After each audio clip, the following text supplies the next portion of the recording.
Voilà. Bonjour à tous, frères et sœurs. Bonjour à tous. En effet, je suis dans la communauté de Namur, même si j'habite pas loin d'ici. Je me suis fait une réflexion ce matin. C'est un peu plus loin Namur pour y arriver. Et je suis arrivé ici plus tard que si j'avais été à Namur. C'est toujours comme ça, n'est-ce pas? Plus on a loin à aller, eh bien on arrive à l'heure. Quand on est tout près, généralement, c'est plus difficile. Alors ça fait 1 an que je suis le pasteur principal de la communauté de Namur. Francis Dubreuc, qui était pasteur là-bas principal, qui est donc mon mentor, ça fait 1 an, il a eu sur le cœur de quelque chose de particulier, d'aller aider des communautés dans la difficulté. Et c'est comme ça que maintenant il se retrouve à Gemep, dans la région de Mons, où là il y avait une église où il n'y avait plus de pasteur. Et donc il est là pour un temps de formation, pour une relève. Et c'est comme ça que depuis 1 an, avec Bernard Laverdure, mon collègue, eh bien on s'occupe de la communauté à Namur. Et le Seigneur nous bénit. Amen. Le Seigneur est bon. Alors mon épouse, ma famille, eh bien vous salue, mais ils avaient du boulot aujourd'hui là à Namur, donc ils n'ont pas su se joindre à moi. La communauté de Namur, eh bien, soutient l'église de Bollé, soutient vos projets. Voilà, viechrétienne.net, je voyais ça là-haut. C'est une œuvre que nous soutenons et nous avons à cœur. Nous apprécions ce qui se passe ici dans cette communauté, les frères et sœurs qui sont là. Et je vais vous dire, si je vous dis que je suis heureux d'être là, ce n'est pas par formule de politesse. Aujourd'hui, c'était une journée dans un planning chargé qui normalement aurait été une journée de repos pour moi. Mais quand votre pasteur Salvatore m'a proposé de venir, je n'ai pas hésité longtemps. Je vais vous avouer que les frères et sœurs que je connais de l'Assemblée, eh bien, je vous apprécie beaucoup. Vous êtes bénissants pour moi. Vous avez été bénissants pour moi. Amen. Et je suis vraiment honoré d'être là avec vous. Vraiment, c'est un honneur pour moi d'être là avec vous. Alors, ce matin, je me suis dit, bon, je vais mettre une cravate aujourd'hui. Ça fait longtemps que je n'en mets plus. J'en veux en mettre une. Et puis, j'arrive, je suis le seul à avoir mis une cravate. Est-ce que vous êtes d'accord que je la garde? Oui. Voilà. Que le Seigneur nous bénisse. J'ai envie de dire, mais quelle est belle la famille de Dieu. Amen. Quelle est belle la famille de Dieu. Une petite anecdote à vous donner, et puis on va entamer le message. Si je vous l'ai déjà raconté, alors c'est la dernière fois que je vous l'ai dit.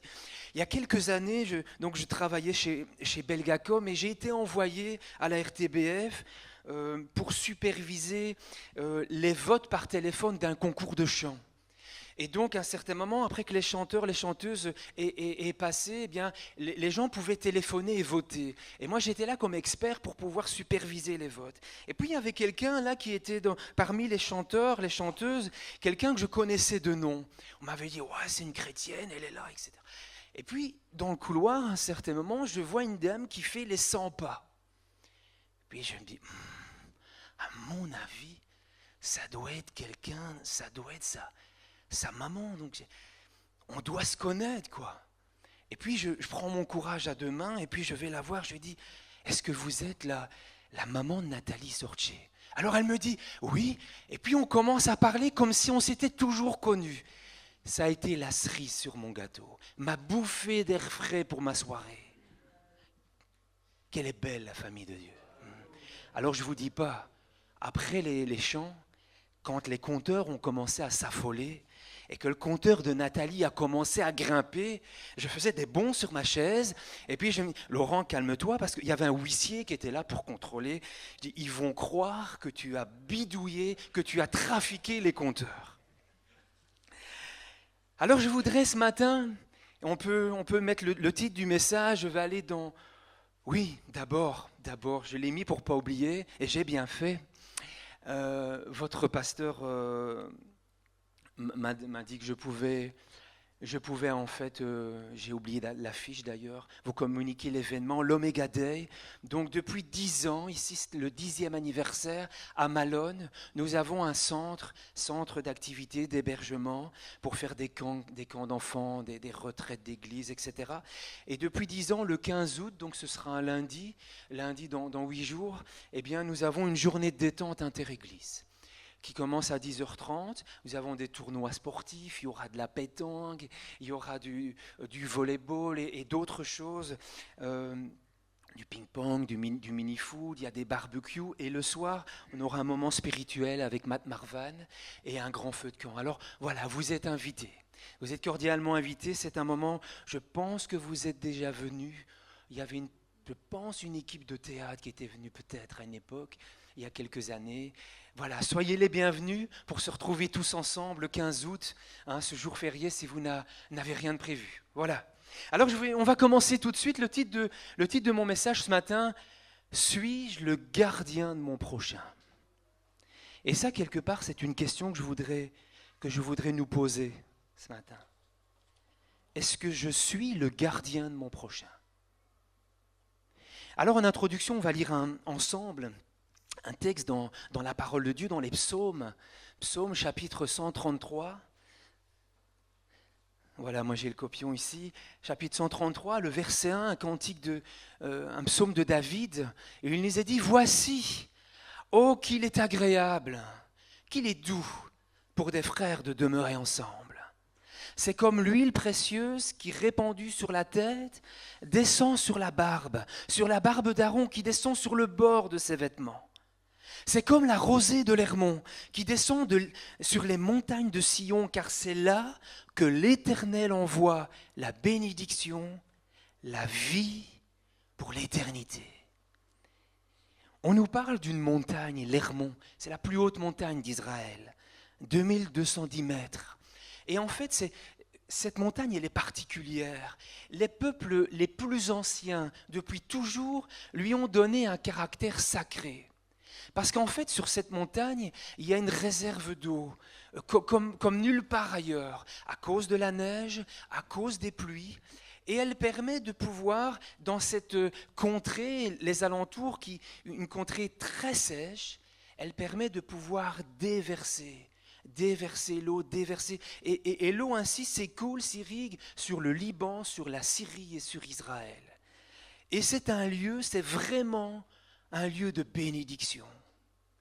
Et ici, David nous dit, il compare cela, et quand on lit les écrits, il le dit, c'est bien plus précieux que les diamants, cette eau, cette rosée qu'il y a dans cet endroit, sur cette région. Et la parole de Dieu nous dit, on compare ça à des frères et des sœurs qui demeurent ensemble. Autrement dit, des frères et des sœurs qui demeurent ensemble, c'est la bénédiction, c'est la vie, mais c'est du long terme aussi, pour l'éternité. Alors, lisons quelques versets tirés des Épîtres de Paul, et on va relever quelque chose ensemble. Il nous a ressuscités ensemble, et il nous a fait asseoir ensemble dans les lieux célestes en Jésus-Christ. Un peu plus loin, dans Thessaloniciens, il nous dit, ensuite nous les vivants qui seront restés, nous serons tous ensemble enlevés avec eux sur les nuées, à la rencontre du Seigneur dans les airs. Et ainsi nous serons toujours avec le Seigneur.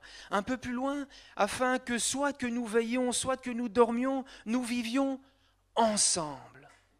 On a vraiment, la Bible nous met en évidence ce désir de Dieu de voir ses enfants ensemble, de les voir collaborer ensemble, de les voir grandir ensemble, de les voir travailler dans son œuvre ensemble, de les voir le louer ensemble, comme nous avons fait ce matin, et d'être aussi enlevés ensemble.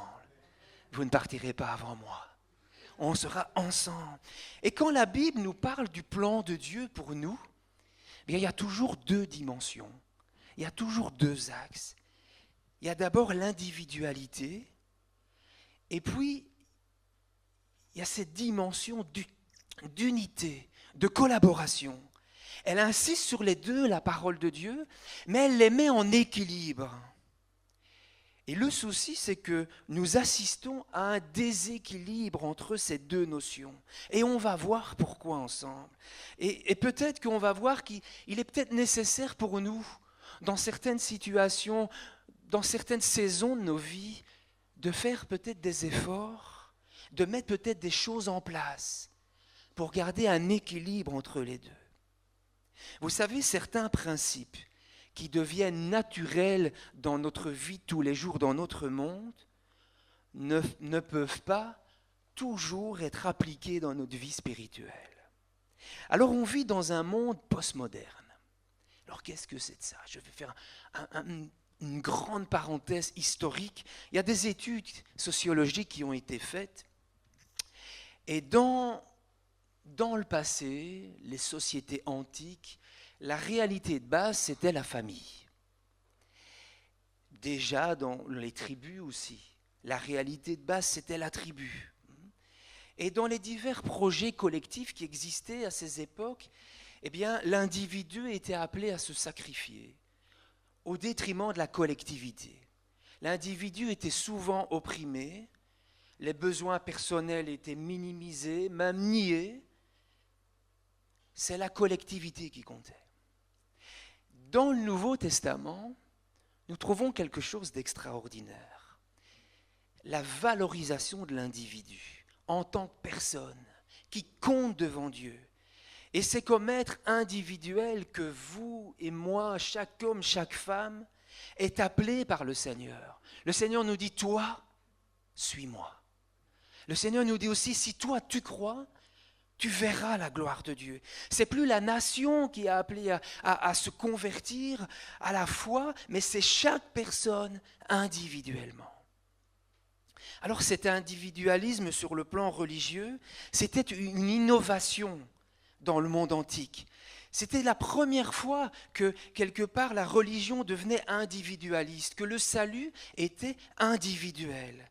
Dans les religions classiques, ce n'était pas connu. Et puis, dans le christianisme médiéval, on a un peu oublié cet aspect de salut individuel. D'ailleurs, on disait, hors de l'Église, pas de salut. Le postmodernisme, c'est un de ses premiers critères, la valorisation de l'individu. Ça a été une réaction salutaire, quelque part, aux excès des visions collectives. Mais le postmodernisme, donc les temps dans lesquels nous vivons, a réagi à cette dévalorisation de la personne humaine par une survalorisation de l'individu. Et on va juste voir ensemble là, trois points qui ressortent souvent au niveau des mentalités depuis les années 1980, plus ou moins. Je vis pour moi-même. Je suis le centre et la mesure de tout.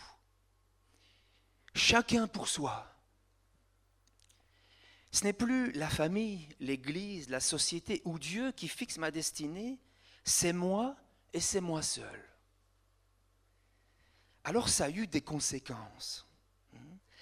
Les conséquences de l'individualisme, ça a engendré la solitude.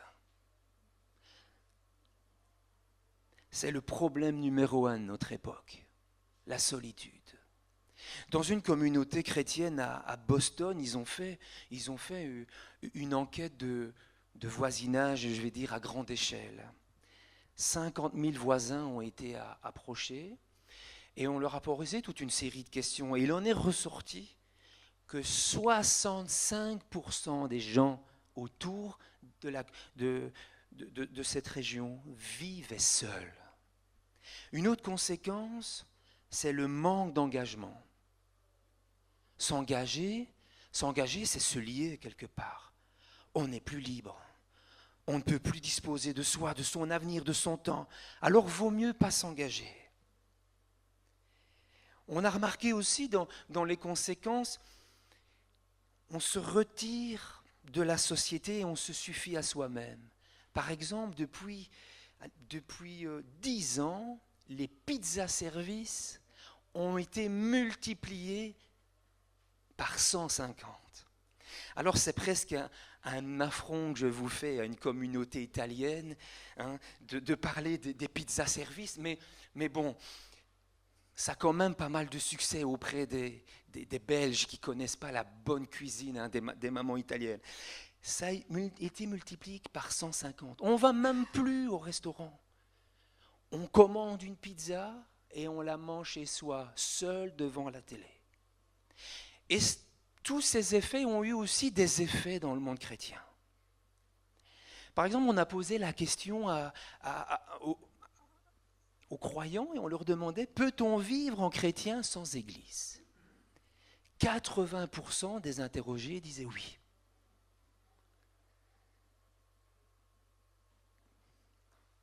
Une partie des gens qui viennent dans les communautés sont spectateurs. Quand on leur propose d'être membres, ils leur disent « mais qu'est-ce que j'y gagne ?»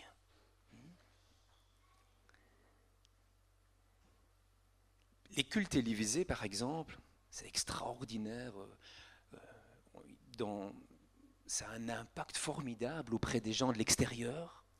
Auprès aussi, quand j'ai eu l'occasion déjà d'en regarder quelques-uns à la maison, lorsque je ne pouvais pas me rendre à l'église. Mais quelque part c'est un petit peu un effet du temps où on vit, dans le sens où une solution de facilité. Et je vous lis le commentaire de quelqu'un qui disait « je n'ai plus besoin d'aller à l'église, je n'ai plus besoin de m'habiller convenablement, mettre une cravate. J'échappe à la quête et aux questions indiscrètes du pasteur à la sortie. Je n'ai pas besoin de chanter avec les autres, de me lever pour prier, de m'asseoir sur des bancs inconfortables. Le culte vient directement dans mon salon, je peux le suivre éventuellement en pyjama, confortablement installé dans mon canapé. » J'ose espérer que ce matin, vous n'avez pas laissé votre pyjama. Mais la parole de Dieu, qui valorise l'individu, elle nous dit aussi, on le lit ensemble, aucun de vous ne vit pour lui-même, aucun ne meurt pour lui-même. Si nous vivons pour le Seigneur. Et si nous mourrons pour le Seigneur. Ainsi que nous vivons ou que nous mourions, nous appartenons au Seigneur. Nous continuons. Vous ne vous appartenez donc pas à vous-même, car vous avez été rachetés à un grand prix. Aimez-vous les uns les autres, veillez les uns sur les autres, rendez-vous serviteurs les uns les autres, que chacun de vous, au lieu de regarder à ses propres intérêts, regarde à ceux des autres. Alors toutes ces directives de la parole de Dieu, on se rend compte qu'elles vont à l'opposé de l'individualisme à l'excès de notre monde postmoderne. Alors on parlait que dans la parole de Dieu, il y avait deux dimensions. La première, Dieu s'occupe de moi. Il a un but pour ma vie. Il a un but pour ta vie qui est taillé à ta mesure. Il a des bénédictions pour toi qui te sont personnelles. Amen. Il a établi une alliance individuelle avec toi. Ton salut, il ne dépend pas de l'Église. Il est personnel avec Dieu. Mais il y a une deuxième dimension. Tout ça s'inscrit dans un plan de collaboration entre croyants. Il y a une dynamique, une interaction entre les membres du corps de Christ qui est capitale. Ton développement spirituel, individuel, il s'inscrit dans une vision de Dieu qui est globale et qui est basée sur l'Église. Alors je voudrais vous parler de cette collaboration entre frères et sœurs, de cet esprit de collaboration que Dieu a prévu. Vous savez, dans le mot collaboration, il y a deux parties. Il y a co et il y a labor, qui veut dire travailler ensemble. Est-ce que vous connaissez la devise des mousquetaires ? Un pour tous, tous pour un. Est-ce que vous connaissez la devise nationale de la Belgique ? Ça c'est vache comme question. Mais aussi, je vais vous donner un petit tuyau. En Bulgarie, ça va peut-être pas aider, mais ça apparaît aussi sur les armes de la République d'Haïti. Oui, j'ai entendu. L'union fait la force. Nous pouvons lire dans la parole, dans l'Ecclésiaste, l'Ecclésiaste nous dit, dans le chapitre 4, verset 9, « Mieux vaut être à deux que tout seul. On tire alors un bon profit de son travail. Et si l'un tombe, l'autre le relève. Mais malheur à celui qui est seul et qui vient à tomber sans avoir personne pour l'aider à se relever. De même, si deux personnes dorment ensemble, elles se tiennent chaud. Mais comment celui qui est seul se réchauffera-t-il ? Un homme seul est facilement maîtrisé par un adversaire, mais à deux, ils pourront tenir tête à celui-ci. Et une corde à triple brin n'est pas vite rompue. Le verset 9 nous dit « Mieux vaut être à deux que tout seul ». Alors on tire un bon profit de son travail. Il y a un pouvoir dans la collaboration. Le travail, il est plus fructueux d'abord. Il est plus fructueux. On a le sentiment qu'on est utile à son prochain. Et ça donne un peu plus de valeur à ce qu'on fait. Quelqu'un disait, une joie partagée est une double joie. Une douleur partagée n'est plus qu'une demi-douleur. Alors face aux difficultés de la vie, eh bien, si nous avons tendance à nous isoler, si le monde a tendance à s'isoler, eh bien ça devient vite un poids terrible. Sans aide dans son travail, sans consolation dans nos peines, sans personne pour nous mettre en garde vis-à-vis de nos mauvais côtés. Personne qui nous relève en cas de chute, personne qui nous réchauffe le cœur de son affection, personne qui nous soutient dans les combats de la vie. On découvre ensemble la citation d'un rabbin qui disait « Un homme sans compagnon, c'est comme la main droite sans la gauche. » La collaboration, elle engendre un meilleur travail. La collaboration, elle permet aussi de relever des défis qui sont beaucoup trop grands pour être accomplis seuls. Il y a une étude qui a été faite sur les chevaux. Alors on voit l'image ici. Apparemment, les chevaux peuvent tirer jusqu'une charge de 1250 kg en moyenne. Alors je voudrais vous poser une question ce matin. Si on met 2 chevaux, à votre avis, combien pourront-ils tirer ? Le double ? 2500 ? 3750 ? 5000 ? 6250 ? Dites-moi. 5000. Tout le monde est d'accord, tout le monde se range, 5000. Et vous avez tous faux. 6250, 5 fois plus.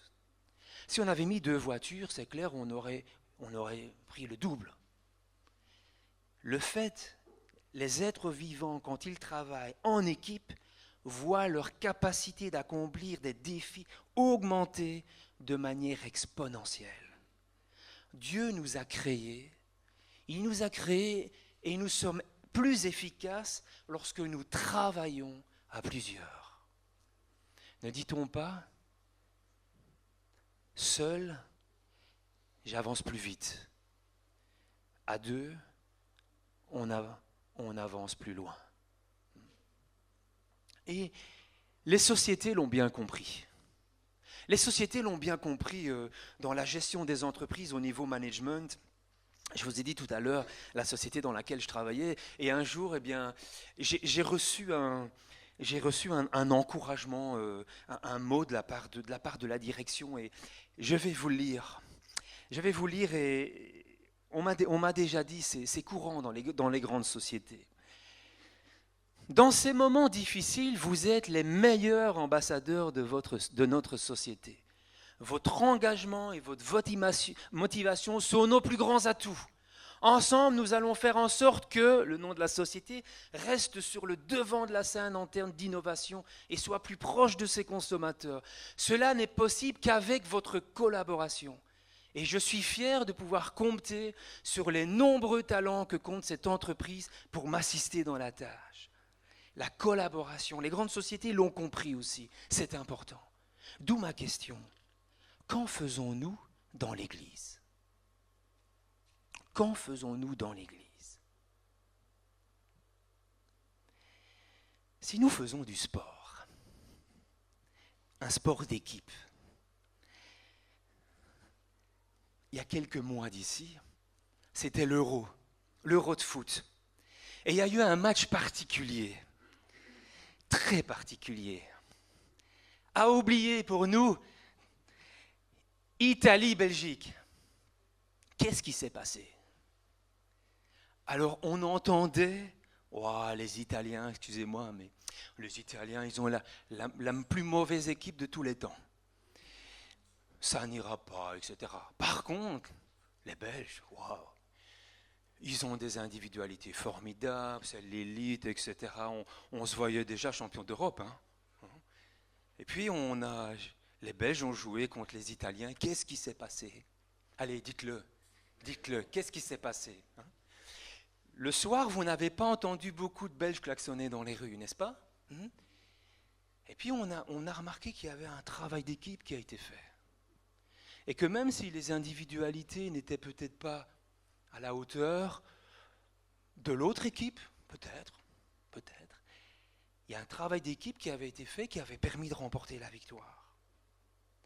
Dieu a conçu son Église pour être aussi une équipe. Amen. Et nous avons besoin les uns des autres. Vous savez, la vie chrétienne, c'est pas toujours facile.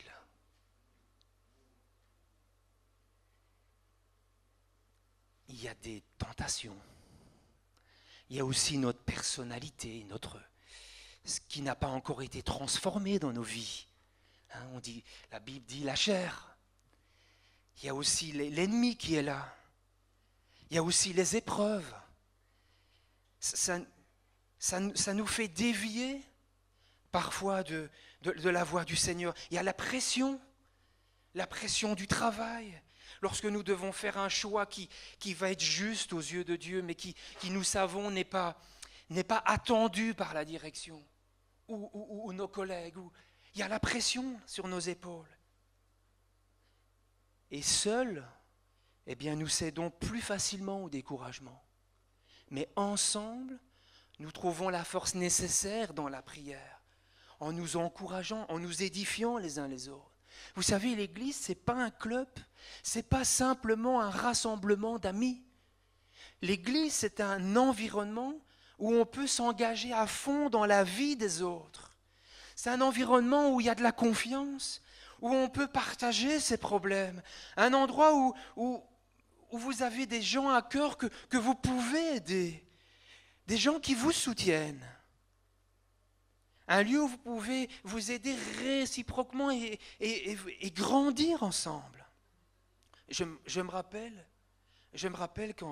quand j'étais au groupe de jeunes, eh bien j'avais un ami et nous étions un soutien spirituel parce que nous avions des tentations. Il y avait des vrais défis au niveau de la pureté, au niveau de plein de choses. Et puis nous confions des choses secrètes. Et ça nous permettait de pouvoir veiller l'un sur l'autre. Est-ce que ça a été cette semaine? Dans ça. L'une des principales sources que Dieu met en œuvre pour satisfaire nos besoins, pour nous maintenir dans la pureté, c'est la présence des autres croyants. Il est important de savoir que Dieu œuvre dans nos vies à travers nos relations avec les autres chrétiens. Ça va nous apprendre la patience peut-être, la bonté, le pardon, l'esprit d'équipe. Vous savez, s'occuper les uns des autres, grandir ensemble en tant que chrétiens, c'est le rôle par excellence du disciple du Seigneur. Engagé personnellement pour aider, pour développer la communion. Quelqu'un disait, on mesurera à votre propre croissance spirituelle l'aide que vous aurez apportée à votre frère ou votre sœur en Christ. Alors, je vous invite, on va lire un passage encore dans l'Épître aux Éphésiens. C'est un passage qui nous parle du combat spirituel. Au reste, frères, fortifiez-vous dans le Seigneur, et par sa force tout-puissante, revêtez-vous de toutes les armes de Dieu, afin de pouvoir tenir ferme contre les ruses du diable. Car nous n'avons pas à lutter contre la chair et le sang, mais contre les dominations, les autorités, les princes de ce monde des ténèbres, contre les esprits méchants dans les lieux célestes. Tenez donc ferme. Et si nous continuons ce passage, eh bien à un certain moment, Paul nous explique, voilà, les armes que vous avez pour tenir ferme. Il y a la ceinture, il y a la cuirasse, il y a les chaussures, le bouclier, le casque, l'épée. Et on est protégé partout avec ces armes, sauf un endroit, le dos. Et ça nous apprend plusieurs choses, mais je voudrais juste relever une chose avec vous ce matin. On ne s'attend pas à ce que vous partiez au combat seul. Vous savez, dans les armées autrefois, eh bien, ils étaient en groupe, l'un à côté de l'autre, et chacun savait qu'il était protégé par son équipier à l'arrière. Et chacun attendait que son voisin le protège. Je ne sais pas si vous avez déjà vu, ça c'est l'armée romaine. Hein, ils avaient la tortue, ils appelaient ça. Et ils pouvaient ainsi se protéger l'un l'autre. Dans ce passage d'Éphésiens que nous avons lu, l'apôtre Paul parle au pluriel. Il ne parle pas seulement aux chrétiens de façon individuelle. Il parle aussi au peuple de Dieu. Le fait qu'il y a un combat à livrer pour garder la foi, pour tenir ferme, mais on le fait ensemble. On le fait ensemble, nous appuyant les uns sur les autres. Amen. Si on veut grandir avec Dieu, si on veut aller de l'avant, si on veut remporter des victoires, nous devons nous engager dans un combat spirituel à côté de nos frères et de nos sœurs. Ce combat, il ne se fait pas seul. L'apôtre Paul, il parle beaucoup de ses collaborateurs. Et à un certain moment, il dit « Oh, Démas, il m'a abandonné. » Il ne dit pas simplement « Démas, bon, il a abandonné la foi », mais il se sent concerné par la position spirituelle de Démas. Pourquoi ? Parce qu'il était impliqué dans sa vie spirituelle. Il était impliqué dans ses combats. Il était à ses côtés. La collaboration, eh bien, c'est un pouvoir, une force, c'est salutaire pour nos vies. Alors, c'est pas facile la collaboration, c'est pas facile. J'entendais tout à l'heure une prière on demandait au Seigneur, un frère demandait que le Seigneur nous aide à être unis, à nous pardonner. C'est pas facile la collaboration, comme dans toutes les familles. Certains caractères, il faut se les farcir, hein? Vous êtes d'accord? Non. Pas ici. Bon, vous êtes bénis ici. Wow, mon frère Salvatore, il est béni. Mais c'est ensemble que nous grandissons, que nous apprenons le pardon. Allez, ceux qui sont mariés, vous aviez l'impression que votre femme ou votre mari avait épousé l'homme ou la femme parfaite qui restait dans ce monde, quoi.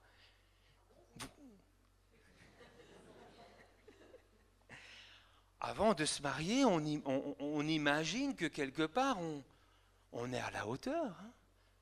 Oui, hein. Voilà, on est parfait, quoi. Mais l'écho qu'on reçoit quelques années plus tard du conjoint ne va pas toujours dans ce sens-là. Ouais, son fichu caractère.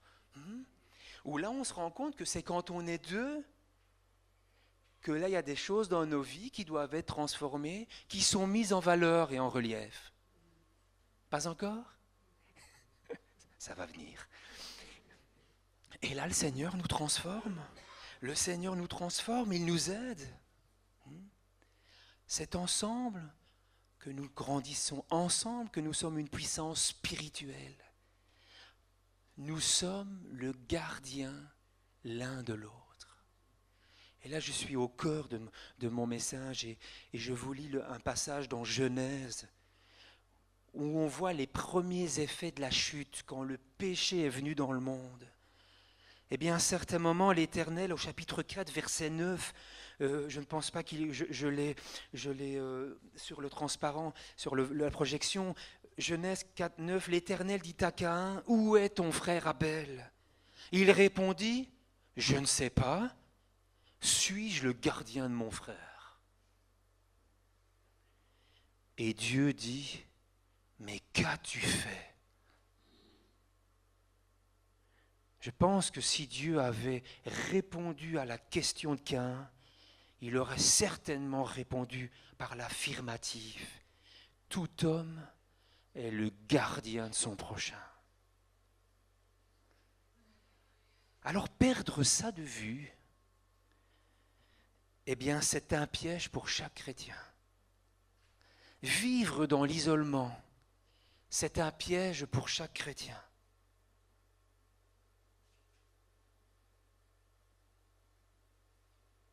Alors c'est vrai que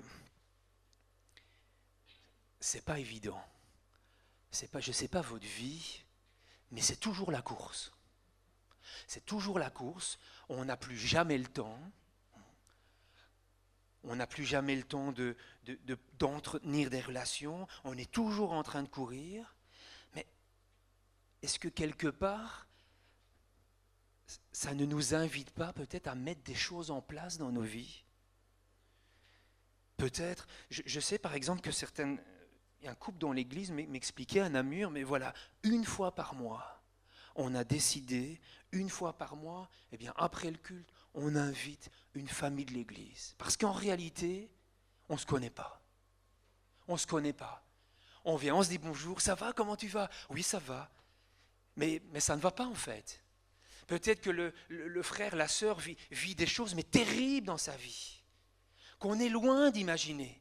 Alors c'est quelqu'un d'introverti, quelqu'un qui ne va pas le crier sur tous les toits, qui va vivre ça intérieurement et qui compte sur Dieu, oui d'accord, mais quelque part qui ne reçoit aucune aide, aucun soutien parce que personne n'est au courant. On partage la même communauté, on se dit bonjour en semaine, on n'a peut-être pas le temps de venir parce qu'on fait les pauses, on travaille jusqu'à 22h et finalement on est ensemble, on loue le Dieu ensemble mais on ne se connaît pas. Ou on ne se connaît pas assez. Non pas parce que on veut connaître tout ce qui se passe chez les autres. Non, parce qu'on a une responsabilité vis-à-vis de mon frère et ma sœur. Si Dieu m'a mis dans ma communauté, avec quelqu'un à mes côtés, Dieu ne veut qu'il continue la course et qu'on rentre ensemble au pays promis. Que s'il perd la foi, c'est une catastrophe. Et j'ai donc une responsabilité qui est là. C'est plus cette idée, du moment que moi ça roule. Non, on ne fonctionne pas comme ça. Et donc c'est important peut-être de mettre des choses en place parce que tout autour de nous va nous pousser à ne pas collaborer. Alors peut-être, mettons des choses en place dans nos vies. Mettons des choses afin que nous puissions contrecarrer cette mentalité qui quelque part va nous faire du tort. Je ne sais pas si vous connaissez Charles Plumb. Charles Plumb, il était pilote de chasse.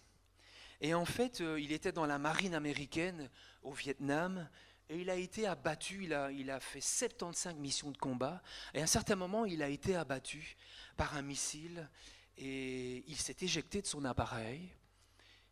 Et il est tombé en parachute, donc il a ouvert son parachute et il a été recueilli là où il tombait et capturé et il a été mis en prison pendant 6 ans. Il a survécu à cette épreuve. Et puis maintenant, il voyage le monde et il donne des conférences et il explique un petit peu son cheminement de vie. Et il était dans un restaurant avec son épouse. Ils étaient en train de manger ensemble. Et puis il y a quelqu'un qui se lève et qui vient l'aborder et qui lui demande « Vous êtes Plumb ?» Oui, bien vous étiez pilote de chasse au Vietnam sur le porte-avions Kitty Hawk. Et votre avion a été abattu. Alors il était surpris, mais oui c'est juste, mais comment savez-vous ça? Bien c'est moi qui me suis occupé de votre parachute. Et puis, ils ont conversé, ils ont ri ensemble, comme quoi, heureusement que le parachute avait bien fonctionné. Et puis, il y pensait le soir quand il était rentré à la maison et il se disait, je ne serais pas de ce monde si mon parachute n'avait pas bien fonctionné. Et alors, il commençait à se demander à quoi ressemblait ce jeune homme quand ils étaient sur le porte-avions. Avec son béret blanc, avec sa bavette dans le dos, avec ses pantalons pattes d'éléphant. Et il essayait de se remémorer son visage. Combien de fois il se disait, j'ai peut-être passé à côté de lui sans même le voir, sans même lui dire bonjour, ou lui demander comment il allait. Alors lui, il était pilote de chasse, l'autre, c'était juste un marin. Mais il pensait à toutes les heures qu'il avait passées à plier soigneusement son parachute sur les longues tables en bois. Les mains de son destin étaient entre les mains de cet homme.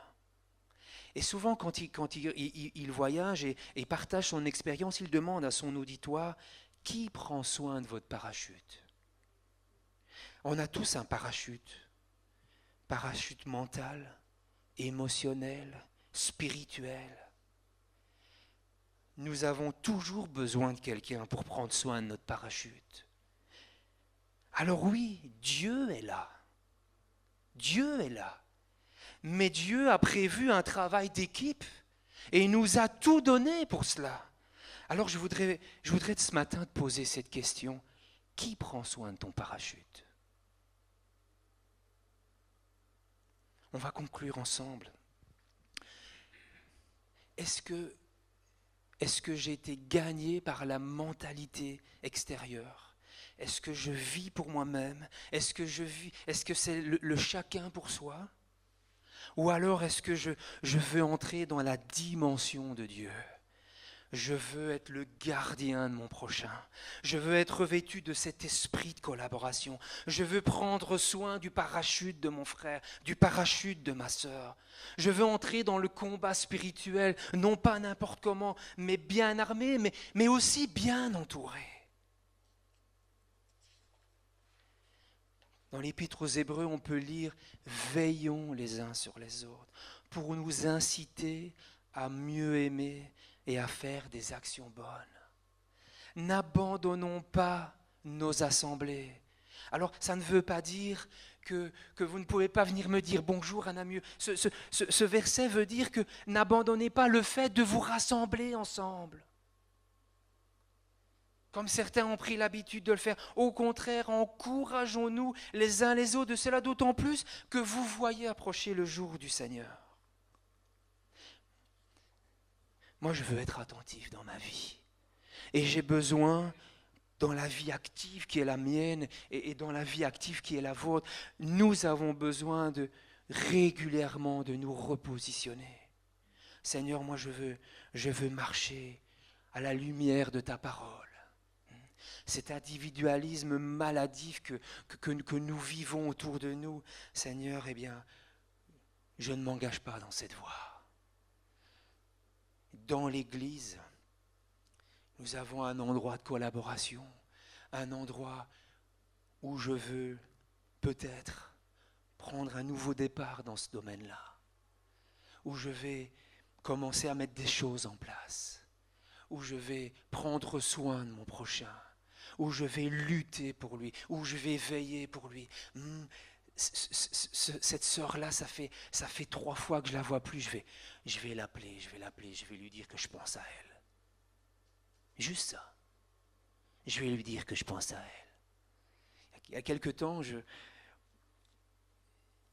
ce week-end, une sœur qui vient de prendre son baptême à l'église, eh bien, ça faisait 3-4 semaines, je ne la voyais plus et je m'inquiétais. Alors je la contacte et je lui dis, allez, je viens te voir. Et puis, dans son planning très chargé, j'ai pu aménager une demi-heure dans sa temps de pause du boulot et on a pu prendre un moment pour être ensemble et on a été dans un petit room et on a pu passer un petit moment comme ça ensemble, une demi-heure. Et puis on discute ensemble et puis elle me dit, qu'est-ce que vous vouliez me dire, pasteur? Alors je lui dis, mais je voulais juste te voir. Je voulais juste passer un peu de temps avec toi. Ça fait une différence. Ça fait une différence. Alors que le Seigneur puisse nous aider, frères et sœurs. Je vais relire le premier passage que nous avons lu. Qu'il est doux, qu'il est agréable pour des frères de demeurer ensemble. C'est là que l'Éternel envoie la bénédiction, la vie pour l'éternité. Amen. Amen. Tu as besoin Tu as besoin que quelqu'un prenne soin de ton parachute. Tu vis des moments difficiles. C'est dans l'Église que tu vas trouver ce que Dieu a prévu pour t'aider. Toi-même, tu es dans l'Église depuis peut-être déjà un long moment. Seigneur t'invite peut-être à te recentrer et à reprendre comme un défi pour ta vie cet aspect-là des choses. Je veux redevenir un gardien pour mon prochain. Attention, non pas un surveillant. Veiller sur, c'est pas surveiller. Mais je vais veiller, je vais prier pour lui. Je vais prier pour lui. Je vais lui envoyer un texto juste pour l'encourager.